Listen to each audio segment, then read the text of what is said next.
के पंथ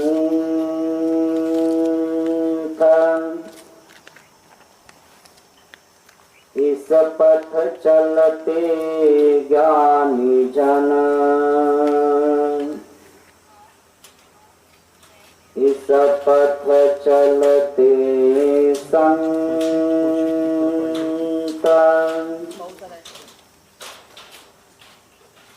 धर्म पंथ शांति पथ, धर्म पंथ सुख पंथ,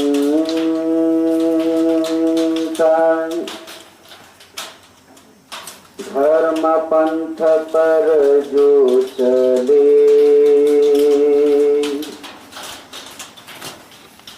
मंगल जगे अनंत।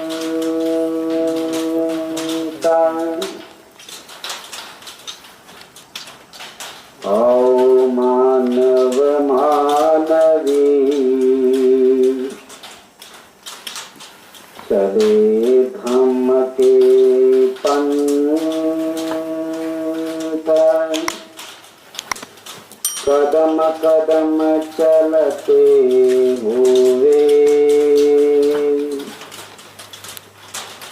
करे दुख का अंत।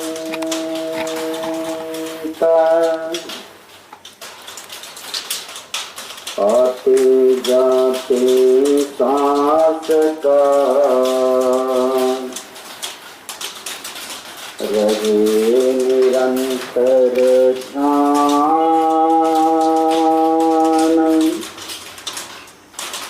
मन सुधरे मंगल सधे, होवे परम कल्याण।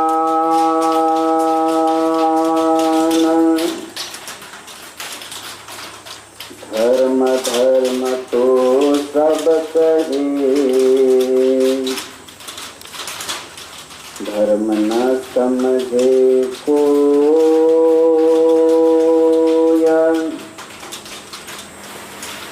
निर्मल मन का चरण, सत्य धर्म है सोय।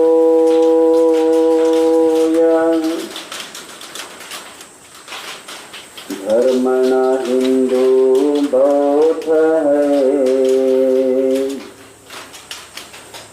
सिख न मुस्लिम जैन। धर्म चित्त की शुद्धता, धर्म शांति सुख चैन।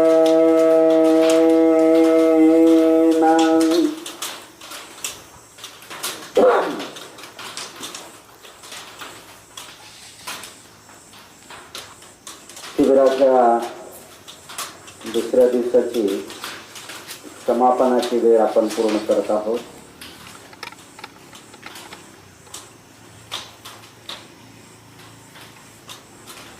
भगवंतांनी सांगितलेला जो मार्ग आहे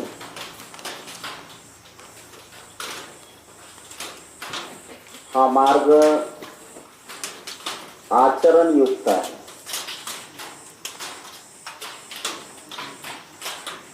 लोक काय करतात, लोक कोणाची पूजा करतात, लोक कोणाची अर्चा करतात, हा बौद्ध धर्माशी अजिबात काहीही संबंध नाही.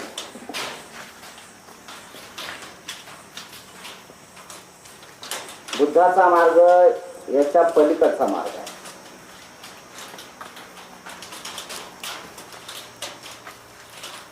बुद्ध मानवाच्या दुःखाचं निर्मूलन करून टाकतात. बुद्ध दुःख उत्पन्न होणार नाही यासाठी चांगल्या प्रकारचं सोल्युशन देतात. बुद्ध ते सुपर सायंटिस्ट आहे. की ज्या अंतर्मनामध्ये जात असताना चित्तामध्ये काय निर्माण होत आहे,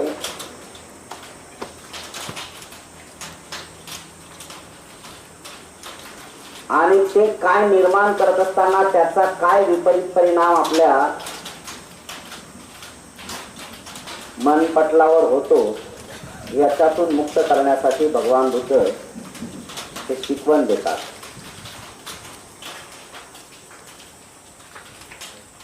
आपणही त्यातले मानव जातीतले लोक आहोत.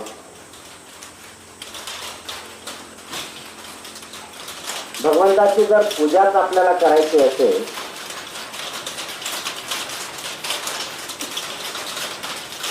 भगवंताला जर खऱ्या अर्थाने आपण श्रद्धेचं स्थान जर मानायचं असेल तर बुद्धाने शिकवलेली विद्या ही आपल्यासाठी प्रथम क्रमांकावर असली पाहिजे.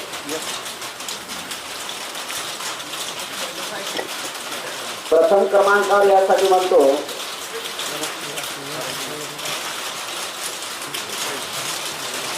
कारण मानव जातीमध्ये कुठल्याच प्रकारचं दुःख उत्पन्न होणार नाही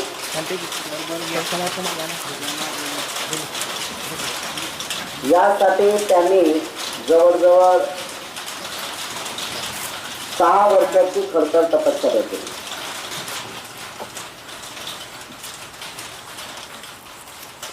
आज जे लोक जे काही विकसित प्रमाणे वागत आहेत,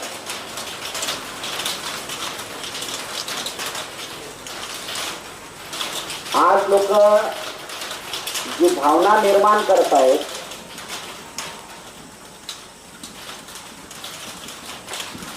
जे दुःख मुक्तीसाठी, बाबा मला खूप जीवनात माझे दुःख आहे, या दुःखातून मुक्त होण्यासाठी जे काही आज कर्मकांड आहेत, जे काही पूजा अर्चेचा भाग या ठिकाणी मोठ्या प्रमाणात लोकांनी विकसित केला,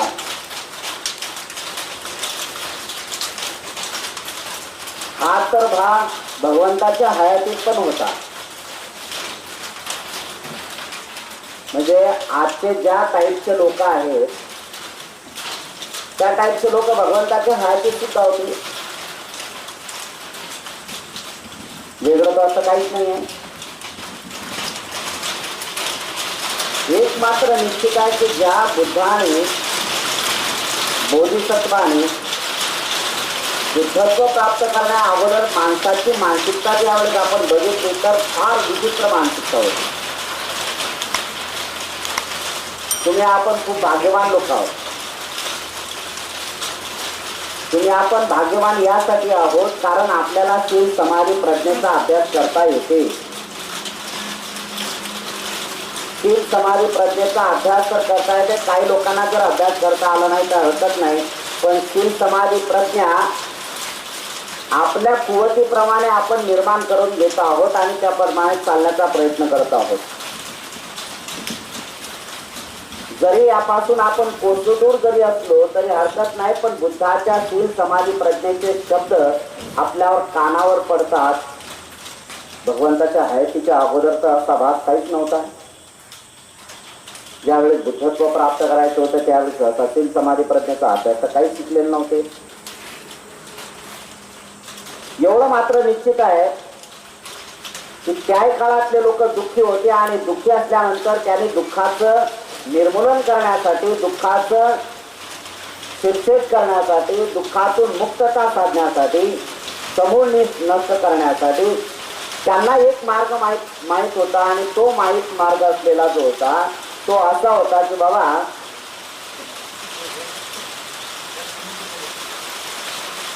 की संन्यासी व्रत धारण केलं तर आपण काहीतरी निर्माण करू शकतो. संन्यासी व्रत धारण करणे हा त्यातला एकमेव मार्ग त्या ठिकाणी राहिलेला. काय संन्यासी मार्ग आहे? कुठल्या संन्यासाचं जीवन आहे? त्याप्रमाणे मोठ्या प्रमाणे जर आपण विचार केला तर हे एक तेवढीच लक्षात बाब येते की बहुतांश लोक यानाच्या माध्यमातून संन्यासी व्रत जीवन जगायला सुरुवात करत होते आणि संन्यासी व्रत धारण करायचं झालं तर घरबार सोडणं त्यांच्यासाठी खूप महत्वाचं करायला गेलेलं आहे.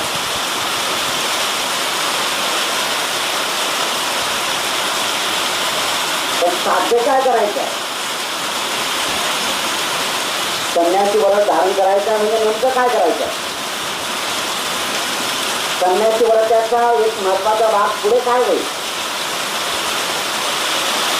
विमुक्तीपर्यंत तर पोहोचले नाही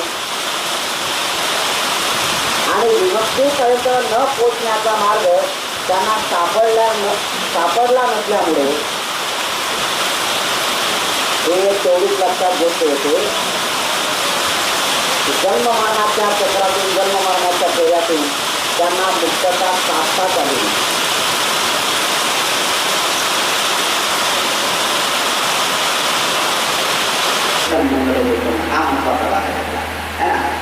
ही गोष्ट महत्वाची म्हणजे एक जाणून करून आपल्याकडे बॅलन्स जर असेल तर लोकांना काहीतरी आपण करणार. बॅलन्स आहे ना आपल्याकडे, बॅलन्स असेल तर लोकांना देणार आहे. माझ्या हितासाठी आम्ही केलं पाहिजे, माझ्या कर्मासाठी मी केलं पाहिजे. म्हणूनच भगवान बुद्धाचं स्मरण आपल्याला जर करायचं असेल ना तर हेच माझं काम आहे की मी वर्तमान काळामध्ये सुखाने जीवन जगण्यासाठी प्रयत्न केला पाहिजे आणि मग त्या प्रासंगिक दानातून कासना देवी कर्तव्य केलं पाहिजे. प्रासंगिक असलं तरी सुद्धा मी केलं पाहिजे. माझं कर्तव्य कुठली वेळ कसली काहीच सांगू शकत नाही. आणि मग आपल्यावर होतं मग त्याच्यातून सुधार होते. मग एका मी दान मिळत नाही मग त्याच्यातून सुरुवात होते. कधी कधी आपल्याला तपासतो मी जर लोकांचं मन दुखवलं नाही तर माझं भलं हो, तेवढ्याने वाटत नाही. मग आपण अधिक होतो मी कुठल्या शिलाचा भंग केला नसेल तर त्यांनी भलं हो. त्या सगळ्या गोष्टी मग आठवत असतो ना आपण. मोठ्या मोठ्या गोष्टी आपल्याला आठवतात, छोट्या गोष्टी आठवत ना. मग एक एक एक एक एक एक खाली खाली केलेलं आहे हा सगळं. म्हणून कुशल संचय करण्यासाठी आपण जास्त पुढे सरकलो पाहिजे. आणि कुशल संचय करण्यासाठी काय पहिली गोष्ट महत्वाची आहे, तुम्ही हाताने दान कर्म करा अगर नका करू याचं भाग आहे. पण चित्तामध्ये पहिल्यांदा उत्पन्न करा तुम्ही दान कर्म केलं पाहिजे. दान कर्म कोणासाठी करता तुम्ही? काय काय लोक म्हणतात मला गरजेचे की तुम्हाला दान, मला दान काय देणार, मला पैसे दान मला देणार का?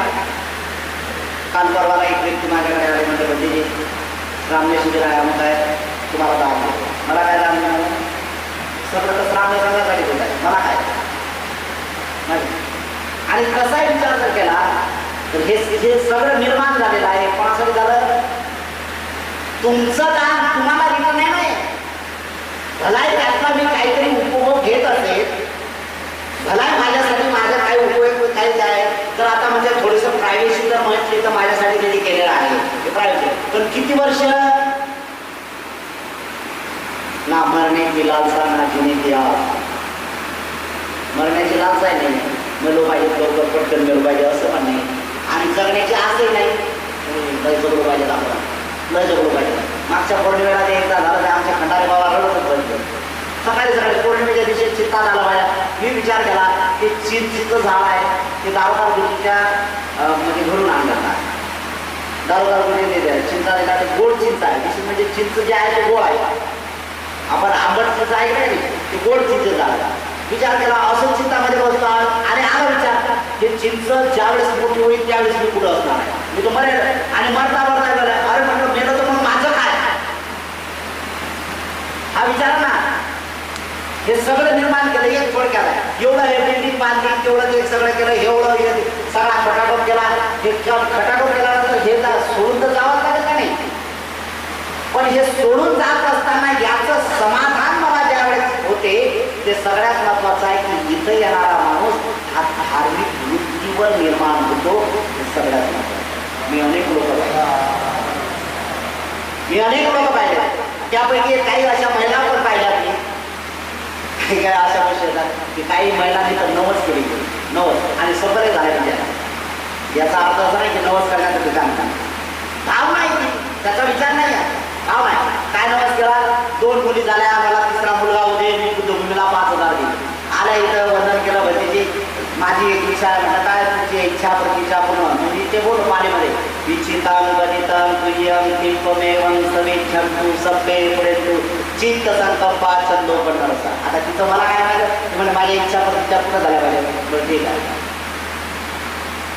दवाखान्यातून माहिती आहे घरी नाही गेली डायरेक्ट गाडी गेली आल्यानंतर भरतेची या मुलाचं नाव काय करायचं सांग. काय झालं म्हणजे मी त्यावेळी इच्छा व्यक्त केली होती की माझं पूर्ण संकल्प झालं आधी केलं आणि मी त्यावेळी काम करून गेलो होतो 5,000 रुपये मला काम देणार हा नवस केला ज्या प्रकारे असे आहेत लोक. नवस दिवस ह्या गोष्टी नाही मनाचा दृढ विश्वास म्हणजे याचा अर्थ बुद्धभूमीला येत असताना या परिसरामध्ये म्हणून जाणीवपूर्वक म्हटलेला आहे की या परिसरातलं एवढं पावित्र्य आहे एवढी शुद्ध भूमी आहे की या भूमीमध्ये अनेक संकट होऊन गेले कदाचित बुद्धही होऊन गेले असेल. गाडगे महाराज सुद्धा गाडगे महाराजांचं कीर्तन सुद्धा इथं आहे. किती महत्वाचं गोष्टी आहे. पाठीमागं बघितलं तर लेणे पण आहे पाठीमागं तळ आहे समोर तळ आहे. भूमी काही सारी भूमी नाही आणि तसं पाकूर जवळ आहे तिथं बुद्ध लेणीच्या केंद्र आहे. सगळ्या गोष्टी हा परिसर किंवा इथं बुद्ध नांदे असतील ना इथे येऊन गेले असतील नाही आले असतील पण अनंत भिक्षूंचे तर पाय लागले असतील. या भूमीवर आपण पकत आहोत म्हणजे एक विचार करा थोडक्यात असा विचार करा जीवर कोणालाही दिल्या जात नाही. आला आळा गबाळा लग्न गेलं जीवर द्याला कोणाला दिल्या जात नाही. तुम्ही सगळेचे सगळे जरी तुम्ही दुष्कर्म करणारे लोक असते तरी एकेकाळी तुम्ही पुण्यवान होतात त्याचा परिपाक झाला आणि मनुष्याचं हे सत्य तुमच्यासाठी खूप महत्वाचे आहे. याच्यानंतरचं जीवन तुमचं पावित्र्याचं जीवन जगलं असलं पाहिजे यासाठी हे जीवन हे कर्तव्य आपल्यासाठी आहे म्हणून हे आहे. मग याला अधिक आपण काय केलं पाहिजे अधिक निर्माण करण्यासाठी आपण काम केलं पाहिजे. काय केलं पाहिजे अधिक निर्माण करण्यासाठी पुण्यदान करणं. मी पहिल्यांदा सांगितलं पुण्य करा तुम्ही काय पुण्य आहे आणि पुण्य कोणासाठी करताय तुमच्यासाठी करताय. बँक बॅलन्स कोणासाठी टाकताय तुम्ही तुमच्यासाठी टाकताय. तुमच्यात जर झालं तर तुमच्या लेकरांसाठी होईल पण टाकायचं तुमच्यासाठीच ना. पुण्य अर्जित करायचं असेल तर स्वतःच्या कल्याण लक्षात घ्यायचं यदा कदाचित मरण जर आलं तर त्याच्या एकदा बाबुळगावला शिबिर म्हणजे शिबिर होता आपल्या चरणगाव विवऱ्या जानेवारी महिना होता 3 जानेवारी ते 12 जानेवारीपर्यंत शिबिर होतं. 11 जानेवारीपासून होतं शिबिर आणि 11 जानेवारी शिबिर होतं तर त्या शिबिरा दरम्यानमध्ये जाणं येणं सुरू होतं. मी गाडीनं म्हणजे या परिसरात आपल्या जिल्ह्यात कुठे शिबिर असलं ना तर मी शक्यतो मुक्काम कुठेच करत नाही. अळगाव इथून डायरेक्ट बुद्धभूमी ते अळगाव 100 किलोमीटर आहे नेट 100 किलोमीटर जाणं येणं करत होतं. बिलकुल थांबलो 1 दिवस थांबलो. या मी अगदी अमरावतीच्या जवळून सुद्धा येणं जाणं केलेलं आहे. आज त्याला अनेक गोष्टी आहेत आणि मग सगळ्या गोष्टी शिबिराच्या माध्यमातून होत असताना लोक कल्याण झाले हे तेवढंच सांगतात. अशाच प्रकारचं विवऱ्याला शिबिर थंडीचे दिवस सकाळी गाडी होती गाडीनं काढली आणि निघालो एकटाच होतो. काही शेतामध्ये माझ्या आला काय माहीत नाही एकटीच माय होती. बिचारा घरात कोणीच नव्हता. मुलगा अमरावतीला नोकरीला होता एकटीच होती. बाबा नाही काही नाही. सकाळी सकाळी झोपी उठले मला म्हणलं मी तिला जायचं होतं विलास तुम्ही त्याही शिबिराला होते ना 2002 पासून माझ्यासोबतच आहे.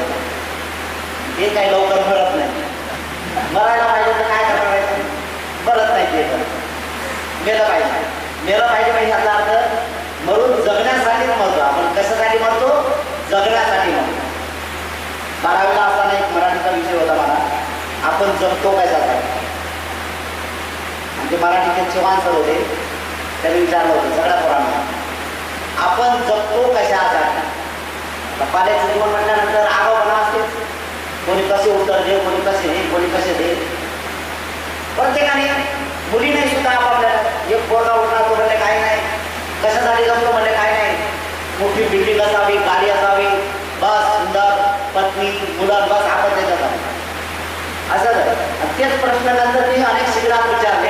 एका शिबिरात विचारलं होतं श्रावणेरा म्हटलं तुम्ही जगता का झाली त्यातला एक श्रावणे उठला आणि सांगितलं तू म्हणले काही मी फक्त जगतो माझ्या बायकोसाठी. सगळ्या डोक्यावर मारून बायकोसाठी जगतो. तुला काय करायचं कसं नाही म्हणजे ती खूप सुंदर आहे ना, म्हटलं तिला विचारणार आहे ते जगते का तुझ्यासाठी. वादच येत नाही सगळ्या गोष्टी. कोणी कोणासाठी जगत नाही आहे, लक्षात घ्या. सगळे जण जगतात कशासाठी? फक्त मरणासाठी. जोपर्यंत मरण येत नाही तोपर्यंत बरोबर आहे का? जोपर्यंत मरण येत नाही तोपर्यंत जगणं सुरू आहे. म्हणून सगळेचे सगळे आपण जगतो कशासाठी? फक्त मरणासाठी. मरण आहे तर जन्म आहे आणि जन्म आहे तर मरण आहे. म्हणून भगवान बुद्ध म्हणतात अनेक जाती संसारम दुःखा जाती पुन्हा कहकार कंगवोसी पुनर्जन्मता. अरे मार्सेनेला ओळखतं भगवान बुद्ध. अनेक जन्मामध्ये मी पाहिलं दुःख जन्माला येणार आहे. जो जन्म होतो तो दुःखाचा जन्म होतो, दुसरा सुखाचा जन्म कोणाचा नाही. आणि मनुष्याचा तर बिलकुल नाही. आपण जर विचार करा आपल्यापेक्षा प्राणी किती डेंजर आहेत माहिती आहे तुम्हाला? किती दुःखी आहे. बुद्धभूमीच्या पाठीमागं बरेचसे प्राणी आहेत. कोल्हे पण आहेत, नागरी पण आहेत, मोर आहेत, हरणी आहेत, परत ते होळी आहेत, सगळे प्राणी आहेत. ज्यावेळेस ते इकडे हळू भरला जातो का तिकडे वास येते पाण्याला, आवाज येतात, लय वाईट वाटतं. आपण त्या प्रॉब्लेम मला सांगा, आपण आहोत तर कुणाला तरी पाणी तरी मागू शकतो ना? पाणी द्यावं की कुणाला कुणाला म्हणतात नाही. किती प्राण्यांचं जीवन भयानक आहे. पण काय काय लोक ते अपेक्षा करतात मला जन्म जर काय काय लहानपणाच्या गोष्टी आहेत. नाही माझा पोटाचा जन्म झाला पाहिजे, माझा मोराचा जन्म झाला पाहिजे, मी सुंदर. अरे काही नाही, सगळ्यांचे भयानक आहे की बोलता येत नाही. मनुष्याचा जन्म खूप श्रेष्ठ जन्म आहे. माणसाचा जन्म हा एवढा श्रेष्ठ जन्म आहे. अरे देव लोकांचा जन्म सुद्धा देव लोक सुद्धा मरतात आणि पुन्हा जन्म देतात. मनुष्य लोक असे आहेत जन्म मरणाच्या चक्रातून मुक्त होऊ शकतात. ब्रह्मदेव आहे ना, ब्रह्मदेव सुद्धा जन्म घेऊन मरतो, दुःखातून त्याला भाषा येते, दुःखच होऊ शकतात. पण मनुष्य त्या ब्रह्मदेवापेक्षाही श्रेष्ठ आहे, कारण तोच जन्म मरणाच्या चक्रातून मुक्त होण्यासाठी काम करू शकतो. किती बघितलं लोक आहोत. संघर्ष आहे ना. आपण म्हणतो माझ्या जीवनात लय संघर्ष आहे. कसला पत्राचा संघर्ष आहे? प्रयत्न काही करत नाही. कोटाळून बसला दुःखाला कोटाळून बसला ना. देण्याची वृत्ती वाढवली तर सगळ्या गोष्टी होतील ना. म्हणून दुःख दूर करायचं असेल तर देण्याची वृत्ती वाढवली पाहिजे आणि देण्याची वृत्ती वाढवली तर दुःख कमी होईल. म्हणून एक तरुण कोणाला भगवान बुद्धाने सांगितलंय, तो आला सांगितलं रडत बसला, भगवान मी काय करू काय. भगवान बुद्ध म्हणतात ते काय देऊ माझ्याकडे, जेवण नाही, अमुक नाही, तमुक नाही. भगवंत म्हणतात राजा तुझ्याकडे एवढं देण्यासारखं आहे ते तर दे. काय देण्यासारखं आहे? एखादा दुर्बल माणूस आहे, अशक्त माणूस आहे, त्याला एखादा प्रेमाना हात देऊ शकतो.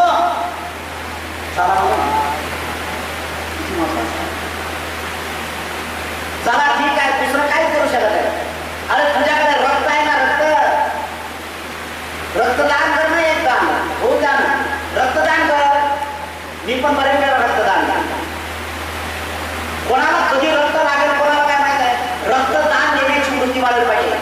मी ज्यावेळेस नवीन मध्ये इकडे आलो होतो तेव्हा आमच्या मित्राला रक्तदान द्यायचं होतं. त्याला रक्तदान माझं काय रक्त लागलं नाही त्याला. तो माझा ड्रायव्हरचा सल्ला त्याला म्हणतो चाल आपण रक्त द्यायला. रक्तदान करायला त्यांनी गाडी काढली, खरंच गेला आम्ही रक्तपेढीमध्ये गेला लगेच सुरुवात केली. मला रक्तदान द्यायचं आहे. म्हणजे कोणाचं दिलं तुझं कापत आला तर मला मी नाही रक्त देत. त्याला म्हणलं तू देऊ नको राजा, मला द्यायचं आहे. ही भीती आहे. तुम्ही जेवढ्या जास्त रक्तदान कराल तेवढी प्युरिटी, तेवढी शुद्धता आहे. रक्तदान केलं पाहिजे. आणि सगळ्यात महत्वाचं आहे, यदा कदाचित तुम्ही रक्तदान केलं आणि तुम्ही जर गेला तुमच्या याच्यावर जर मरणारा माणूस जगला, हे किती पुण्य आहे, किती पुण्य. भगवंत हेच म्हणतात. भगवान स्वतः म्हणतात एका सूत्रामध्ये मी एवढं दान केलं ज्या ज्या जन्मामध्ये आलो त्या वेळेस मी एवढं दान, मासाचं एवढं दान केलं की मी जेवण आहे साळं वगैरे आहेत ना हे कमी पडतील एवढं मी मासाचं दान केलं.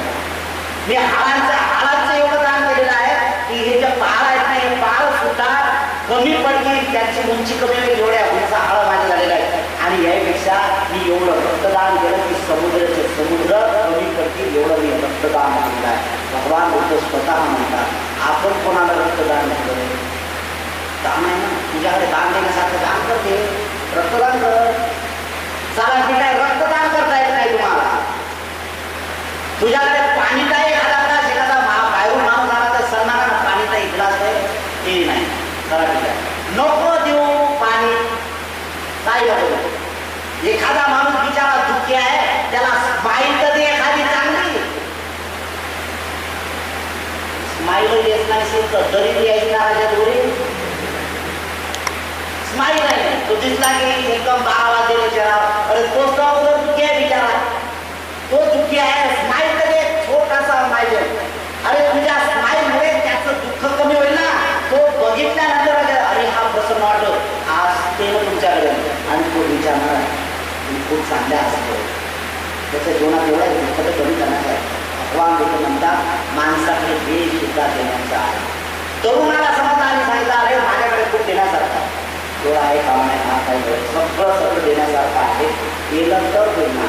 आणि हे देतोय कशासाठी तर जन्म मरणाच्या अवचक्रातून मुक्त होण्यासाठी, पुन्हा पुन्हा जन्म घेण्याच्या आमंत्र्यासाठी, म्हणून दान देण्याची.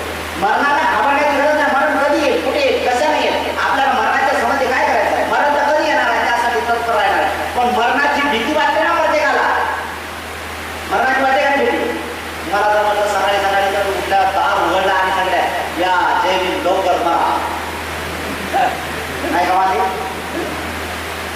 बडगणच घेऊन गेली पाहिजे माझ्या काय म्हणावर आहे. पण सकाळी झोपेतून उठल्यानंतर विलास गोयला मी ते म्हणतो मेले नाही का, याचा अर्थ काय, याचा अर्थ असा आहे की त्यांच्यावर खूप प्रेम आहे, ही मानसिकता आहे. काय असं अभद्र शब्द आणि काय आहे तो विरोध काय होते मरणाचे मी जाणीवपूर्वक काही लोकांना हे म्हणत होतो मला कारण मलाही माहित आहे की मलाही मरायचं आहे. ह्या सगळ्या गोष्टी आहेत, मरणाची भीती आहे. बरं मरणाची भीती आहे, जगून काय करायला तुम्ही कुठले तीर मारतात जगून जगायचं आहे तुम्हाला ठीक आहे 100 वर्ष अधिक जगा. माझं काय लोक म्हणतात ना, काय लोक म्हणतात माझं आयुष्य तुम्हाला लागत बिगत काहीच नाही, काहीच नाही. सुरुवात केलं एखादी मला तसं म्हणजे जे खूप चांगल्या आणि मग माझा वाढदिवस होता चांगलं एखादी असं म्हणजे हे केलं की म्हणजे माझं उर्वरित आवश्यक आहे तुम्हाला उर्वरित आवश्यक किती आहे ठीक आहे जवळजवळ 60 वर्षात झाला होता 60 वर्षात झाला होता. ते काय म्हणलं भटजी उर्वरित आवश्यक संपला विषय. मी विचार केला त्याच्यावर म्हटलं बाबा तुम्हाला आता औषध किती लागलं जे काही असेल ते म्हटलं समजा ते मला दिलं आता तुम्हाला 4 वर्ष आवश्यक आहे ते 4 वर्ष जर तुम्हाला आता मला दिले तर शकतात मरता तुम्ही मग काय करणार 4 वर्ष जर मला दिलं तर तुम्ही मराल ना. म्हणजे बोलण्याचंही आपल्यावर भान नाही राहिलं आपण काय बोलतो याच्याही संबंध आपण माझं आयुष्य तुम्हाला लागू बस मोकळं अशाच प्रकारचं आहे. मरण्याला सगळे जण काढतात जगण्याचं काही कोणी करत नाही पण मरण्याला मात्र खूप घाबरतात. अशा प्रकारे सकाळी गरज प्रवचनात जाताना मंगल मंदिराला गेलो या बाबूळ गावात सकाळी गाडी मला माझ्या चित्तामध्ये आलं तर चला मायकडे जाऊ आहे गेलो माय उठवली साफसफाई करत होती भाऊ मारत होती. गेल्यानंतर दरवाजा कळत मारला म्हणजे कोण आहे म्हणजे मी भरतीची आहे बरं कोण भरतीची लढीचा ते सगळं बा म्हणजे भरतीची तुम्ही तेव्हा सारखे झाले ना बाबा या ना त्याला हात हातला झालो खूप म्हातारे लोक माझ्यावर खूप प्रेम करतात मला खूप जाणीव आहे खूप आहे. म्हणजे जर विचार केला ना माझे मायबाप तर नाही आहे पण त्यांच्यापेक्षाही मला खूप चांगला रिस्पेक्ट करणार आहे. माझे मायबाप असतील तर मला तेवढं प्रेम दिलं असं नसतं नाही पण त्यांनी मला जन्म दिला ना तो माझ्यासाठी खूप महत्वाचा आहे. त्या माता पित्याने जन्म दिला म्हणून तुमच्याबरोबर आहे त्यांचे अनुभव काय आहे का नाही. पण हे काय की खूप प्रेम करणार आहे आणि खाट टाकली नाही भरतीची चादर आणून म्हटलं गावदारा माहीत खाट्यावर होतं नाही एवढ्या थंडीत माय म्हणजे पाणी प्या म्हटलं थंडी 2 मिनिटं थांबा. मग काय चहा बनवतो मला नाही माहिती म्हणलं आलं शेतामध्ये भेटायला नाना कसे देवासारखे आलेत ना देवासारखे आलेत ना म्हटलं बरं देवासारखे ठीक आहे. ते आलो तर गेलो आता स्वतः ऐकावं लागते 2-4 गोड घेतले पाहिजे आधी म्हणून थांबलो थोडा. बघितल्यानंतर चहा दिला वंदन केला मायनं खूप मेहनत केली होती ना त्यामुळे हट्ट्यातलं जे काय आहे मटेरियल ते संपलेलं आहे कडकड वाजून आहे ते माय उठली कडकड वाट्या म्हणून मी म्हटलं माय किती कडकड वाटलं काय करून भरण्याची लय झाला आता देव येतही नाही म्हटलं सकाळची वेळ आहे माय मला त्यानेच तर पाठवलं तुला घेऊन जाण्यासाठी.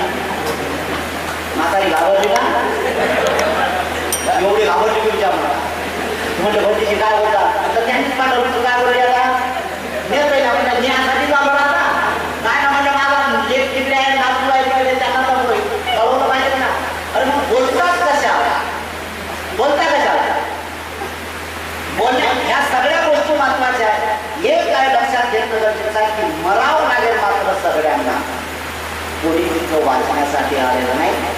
ज्याला मरून जगायचं असेल तर वर्तमान काळामध्ये पुण्य संचय करायला शिका आणि पुण्य संचय करण्यासाठी काम केलं पाहिजे हेच महत्वाचं आहे. आणि ह्याच गोष्टी आपल्याला करणं गरजेचं आहे. आपलं जीवन जे लागलं ते अत्यंत महत्वाचं लाख मला कल्पनाचं काही गरज नाही. मला सकाळी म्हटलं माता न पिता न बंधू न सका कोणी कोणाचा नाही आहे कोणी कोणाचा नाही आहे ना. कोणी म्हणजे ना एक सगळ्या गोष्टी सगळे जण घरातले बोलतात सगळे जण आणि सगळ्या घरात काही एकच स्वर आहे. बायकोला विचारा तुमच्या घरात सुख शांती आहे का ते म्हणजे काय सांगणार मुलं तर चांगले आहेत नोकरीला आहे जाऊ काय सगळं अनुभव आहे पैसा आहे सगळं आहे पण हा नवरा नाही बदलला ना हा नवरा बदलला की आमच्या घरात बस अनुभव आहे. बरं ठीक आहे त्या नवऱ्याला विचारा सगळंच आमच्या घरात काय कमी आहे. अरे बाबा सगळ्या तिजोरीची चावी हिच्याकडे आहे सगळ्या गोष्टी आता काय करणार आहे. मग काय झालं फक्त बायको बदलली की आमच्या घरात सगळं सुख शांती.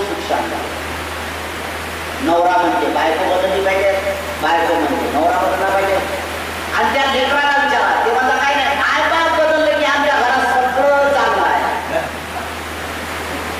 किती विचित्र सगळं जण विचित्र आहे. विचार करा ना बायको नवऱ्यावर आहे ना नवरा बायकोवर अवलंबून आहे काही कोणाची नाही. जोपर्यंत ज्या गोष्टी होतात त्या गोष्टी तिथपर्यंत आहे आपल्यावर आले की मग कोणी कोणाचं नाही. आणि म्हणूनच आपल्याला जास्त महत्व द्यायला शिका म्हणजे इतरांना आपण जास्त प्रेम लावत. म्हणून म्हणतो की भगवान बुद्धांनी जाणीवपूर्वक म्हणतात स्वतःवर प्रेम करायला शिका. जो व्यक्ती स्वतःवर जास्त प्रेम करतो तोच इतरांना जास्त प्रेम देऊ शकतो. हे फक्त बोलण्याच्या भानगडी त्या फक्त बोलल्या जातात मी लय प्रेम करतो मी माझं लय प्रेम आहे लेकरावर प्रेम आहे अमुक आहे या बोलण्याच्या गोष्टी आहेत. स्वतःवर प्रेम करायला शिकलं पाहिजे तरच आहे. म्हणून भगवान बुद्धांनी सांगितलंय की कर्म असे करा की जेणेकरून त्याचा परिणाम इतरांना नाही. म्हणून असे कर्म करायला शिकलं पाहिजे की त्याचा परिणाम शिका. ह्याच गोष्टीचा अभ्यास करण्यासाठी आपण आलेलो आहे आणि आपण स्वतःला जाणीवपूर्वक करा की माझा हा दिवस आजचा कसा गेला उद्याचा कसा येईल माहीत नाही पण जो येईल तो महत्वाचा. तुम्ही लोक एवढे महत्वाचे आहे. गावातले लोकच असतात पण या जंगलामध्ये तुम्ही लोक जे काही 51-52 लोक झालेत ना तुम्ही एवढे भाग्यवान लोक आहात ना. तुमच्या सेवेसाठी महिला मंडळ आहे. तुमच्या सेवेसाठी आला की पुरुष मंडळी काम करत नाही म्हणा कारण पुरुषांचा सेवेचा भाग होईल ब्रह्मसेवक आहे पण आहेत ना येतात बिचारे आपल्या पण महिलांच्या एक विशेष आहे की जर तुम्हाला देतात आणि विशेष महत्वाचं आहे की महिला ज्या येतात ना तर तुम्हाला सकाळीपासून ते 5 वाजल्यापासून ते सुरुवात करतात नाश्ता बनवायचा आहे. एवढ्या काळजीपूर्वक करतात की नाश्त्याला बनवायचा असेल ना तर तिकडे जास्त नाही झाला पाहिजे मीठ कमी नाही झाला पाहिजे जास्त नाही झाला पाहिजे संपूर्ण राखण्याचं काम करतात. अरे लेकराला गोपीतून उठवायला म्हणतात तुम्ही आज करत नाही काय काम जाईल इथं उठतात बंदीला तुम्हाला आणि एक जाणीवपूर्वक गोष्ट सांगतो तुम्ही त्यांच्या समोर वाढला कालपर्यंत तुम्ही कसे ढंगाचे होते त्यांनाही माहीत आहे तुम्हालाही माहीत आहे पण तरी सुद्धा तो एक भाग महत्वाचा आहे की तुमच्या अंगावर काशा वस्त्र आल्याबरोबर तुम्ही जे परिवर्तन करणार तुम्ही बदलले जग बदलते आणि हाच विचार करा मी बदलतो म्हणजे जग बदलणार आहे. अपेक्षा करू नका.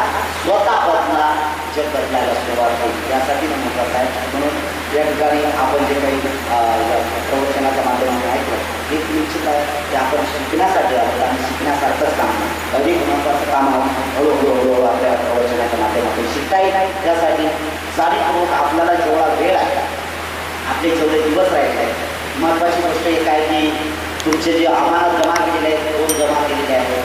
तुम्हाला 20 तारखेला मोबाईल दिला जातील. जाणीवपूर्वक आपल्या घरच्या लोकांना कळवा, गावातल्या लोकांना कळवा. 22 तारखेला इथं काहीतरी विशेष आहे आणि 22 तारखेला इथं एवढा मोठा चांगला कार्यक्रम आहे. रात्रभर परिक्रांत राहणार, रात्रभर इथं बोधिवृक्षाची पूजा होणार आहे. हे काही मी तुम्हाला कर्मकांडाचं सांगतो असं नाही, कारण भगवान बुद्धाने सांगितलेलं आहे 8 ठिकाणं पवित्र ठिकाण आहे. त्या 8 ठिकाणापैकी बुद्धगया आणि बुद्धगया यासाठी पवित्र आहेत की बोधिवृक्ष आहे तिथे. त्या बोधिवृक्षाची वंदना काही पण आहे. जवळजवळ 1 ते 3 तास आपण बोधिवृक्षाची वंदना घेणार आहोत आणि त्यानंतर कंटिन्यू परिक्राम घेणार आहोत. काही आठवड्याच्या महिला अशा आहेत म्हणजे अलीकडे पंचशील नगरातल्या किंवा बायपासवरच्या अशा काही महिला आहेत, महिला मंडळ आहे की ते सकाळी पायदळ निघणार. आता किती चुकीचं आहे की बरोबर आहे तो नंतरचा भाग आहे. श्रद्धा आहे त्यांची जशी इतर लोक करतात किंवा करतात. आणि मी त्यांना बरंचसं सांगितलं की बाबा पायदळ कशाला का उन्हाचा दिवस आहे काय. ते म्हणले तुम्ही नेहमीच भरतीचे आम्हाला ठोकता, आमची इच्छा आहे तुमची मुलीला येण्याचे. तर ते जवळजवळ 300 महिला पायदळ येत आहेत. आणि येत आहेत तर कसं आहे तर त्यांनी एक संकल्प केला होता की बाबा इथं आल्यानंतर आम्ही जेवण बनवतो, पण लोक इथं हजारो लोक असणार आहेत, त्या कोणाचं जेवण बनवणार. त्यांना सांगितलं की जेवणाची इथं काही व्यवस्था होत नाही. मग काय करायचं आहे तर ते 5 वाजता डबे तयार करून रस्त्याने निघणार. आणि त्यांना सांगितलं किमान एका भिक्षूंचं जेवण नाही, एका भिक्षूंचं जेवण झालं तरी हरकत नाही, एका भिक्षूंचा एक खास तुम्ही तुमच्यात जास्त पुण्य करावं. आणि महान पुण्य पौर्णिमेच्या दिवशी बुद्ध जयंतीच्या दिवशी जाणीवपूर्वक सगळ्यांनी शुद्ध कर्म केलं पाहिजे. आणि येण्याचं तुम्हाला जे काय असेल ते द्या. रस्त्याने येत असताना समजा एखादा काही जलमार पाण्यापासून आलेला तुमच्याकडे पाण्याची बाटल्या पाहता द्या लाभ तुम्ही करता काहीतरी बुद्धाच्या नावानं, भगवंताच्या नावानं, बुद्धाला वंदन करण्याच्या नावानं ते काम करताय. म्हणून तुम्हाला जाणीवपूर्वक सांगतो की 20 तारखेला मोबाईल भेटल्यानंतर गावात फोन करा आणि सांगा की इथं काहीतरी पुण्य अर्जित करण्याचं काम होते. त्या ठिकाणी तुम्ही सगळेजण आले पाहिजेत आणि स्वतःचं मंगल करून घेतलं पाहिजे. एवढंच या ठिकाणी सांगतो. आपल्याप्रती आपल्या कुटुंबाच्या प्रती मंगल कामना करतो. आपल्या सगळ्यांचं खूप मंगल होईल, खूप कल्याण हो, खूप सुखी हो, सर्वांचं खूप भलं हो, भलं हो.